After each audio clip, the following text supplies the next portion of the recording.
नमस्कार। आज 25 जून 2025 है और आज हम भारतीय रक्षा क्षेत्र से जुड़ी कुछ अहम जानकारियों पर बात करेंगे। हमारे पास कई अपडेट्स हैं, कुछ सैन्य तैयारी को लेकर, कुछ पड़ोस में क्या चल रहा है और हाँ, देश के अंदर की सुरक्षा से जुड़ी चिंताएं भी हैं। जी।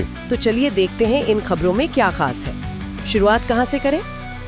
लगता है तोपखाने के आधुनिकीकरण से करते हैं। बिल्कुल, देखिए भारतीय सेना ने मेक इन इंडिया को आगे बढ़ाते हुए 155 mm के जो सटीक गाइडेड गोला बारूद हैं, मतलब प्रिसिजन गाइडेड म्यूनिशंस या पीजीएम, उनके लिए एक आरएफआई जारी किया है। ये आरएफआई मतलब रिक्वेस्ट फॉर इंफॉर्मेशन इंडस्ट्री से ये जानने के लिए है कि वो क्या सप्लाई कर सकते हैं। अच्छा। और यहाँ मकसद बिल्कुल साफ है, सटीकता बढ़ाना, मतलब पहले ही निशाने पर अचूक वार हो, खासकर जैसे चीन और पाकिस्तान जैसे पड़ोसियों को देखते हुए। हाँ, मतलब कम गोलों में ज्यादा असर। और इसमें शायद अलग अलग तरह के गोले शामिल हैं। मैंने सुना 3 तरह के हैं। जी हाँ, बिल्कुल। इसमें 3 कैटेगरीज हैं। एक है टर्मिनली गाइडेड म्यूनिशन, TGM। ये टारगेट के आप समझिए 10 मीटर के अंदर गिरेगा, बहुत सटीक। 10 मीटर, काफी सटीक। हाँ। दूसरा है सेंसर फ्यूज्ड म्यूनिशन, SFM। ये खास तौर पर टैंक जैसे बख्तरबंद गाड़ियों को ऊपर से हिट करेगा। और तीसरा है कोर्स करेक्शन सिस्टम, CCS। ये दरअसल एक किट है जो मौजूदा गोलों पर लगकर उनकी एक्यूरेसी बढ़ा देगी। अच्छा, तो मतलब सिर्फ नए हथियार नहीं, पुराने वाले भी बेहतर होंगे। जी, ये भी एक कोशिश है। और सटीकता की बात चली रही है, तो वो जो ऑपरेशन सिंदूर हुआ था हाल में, हाँ, उसमें राफेल जेट और स्कैल्प मिसाइलों के प्रदर्शन की काफी तारीफ हुई है ना? बिल्कुल। वो मई 2025 में जो पाकिस्तान के एयरबेस और रडार ठिकानों पर कार्रवाई हुई थी, उसके बाद भारत ने फ्रांस को धन्यवाद भी दिया। खबरें यही हैं कि राफेल और स्कैल्प मिसाइलों की जो पिन पॉइंट एक्यूरेसी थी और दुश्मन के एयर डिफेंस को चकमा देने की काबिलियत, वो बहुत निर्णायक साबित हुई। ये स्कैल्प लंबी दूरी वाली मिसाइल है। जी, हवा से जमीन पर मार करने वाली क्रूज मिसाइल है। ये लंबी दूरी तक मार सकती है। और इसी तरह की मतलब क्षेत्रीय निगरानी को और मजबूत करने के लिए दक्षिण भारत में भी कुछ हो रहा है। केरला में कोई नया रडार। जी हाँ, भारतीय वायुसेना केरल के कोझिकोड में एक एडवांस्ड रडार सिस्टम लगा रही है। ये हिंद महासागर क्षेत्र में, खासकर वो जो श्रीलंका का हम्बनटोटा बंदरगाह है, उसके पास चीन की जो बढ़ती गतिविधियां हैं, उन पर नजर रखने के लिहाज से एक अहम कदम है। अच्छा। तो ये दिखाता है कि निगरानी सिर्फ जमीनी सरहदों पर ही नहीं, बल्कि समंदर में भी बढ़ाई जा रही है। ठीक है, ये तो हुई निगरानी और सैन्य क्षमता की बात। अब जरा कूटनीति की तरफ देखें। पाकिस्तान के प्रधानमंत्री शहबाज शरीफ ने फिर से बातचीत की पेशकश की है क्या? हाँ, ऐसी खबरें हैं। उन्होंने सऊदी क्राउन प्रिंस के साथ बातचीत में कहा है कि वो कश्मीर, पानी के मुद्दे, व्यापार और आतंकवाद, मतलब सभी मसलों पर सार्थक बातचीत करना चाहते हैं। लेकिन भारत का रुख तो शायद वही है। जी, भारत का रुख काफी समय से बिल्कुल स्पष्ट है। बातचीत तभी हो सकती है जब सीमा पार से आतंकवाद बंद हो और मुख्य मुद्दा होगा पाक अधिकृत कश्मीर की वापसी। भारत ने इसी वजह से वो सिंधु जल संधि पर भी बातचीत अभी रोकी हुई है। तो कूटनीतिक स्तर पर तो मामला उलझा हुआ ही है।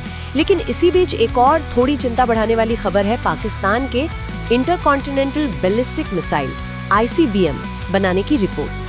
ये ICBM क्या होता है? देखिए, ICBM मतलब इंटरकॉन्टिनेंटल बैलिस्टिक मिसाइल। ये वो मिसाइल होती है जो एक महाद्वीप से दूसरे महाद्वीप तक मार कर सकती है, मतलब हजारों किलोमीटर दूर। हजारों किलोमीटर? जी।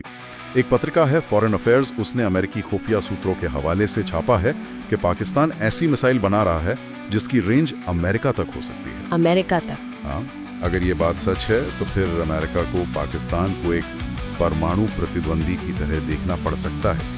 और शायद इसी को रोकने के लिए अमेरिका ने हाल ही में कई पाकिस्तानी कंपनियों और उनकी मदद करने वाली कुछ चीनी और बेलारूसी फर्मों पर प्रतिबंध भी लगाए हैं। बाप रे, तो भारी मोर्चे पर ये सब चल रहा है, लेकिन देश के अंदर भी कुछ चुनौतियां दिख रही हैं। राजौरी में नियंत्रण रेखा मतलब LOC पर कुछ संदिग्ध गतिविधि हुई थी। हाँ, LOC पर कुछ संदिग्ध हरकत दिखी थी, जिसके बाद सेना ने फायरिंग की और फिर तलाशी अभियान भी चलाया।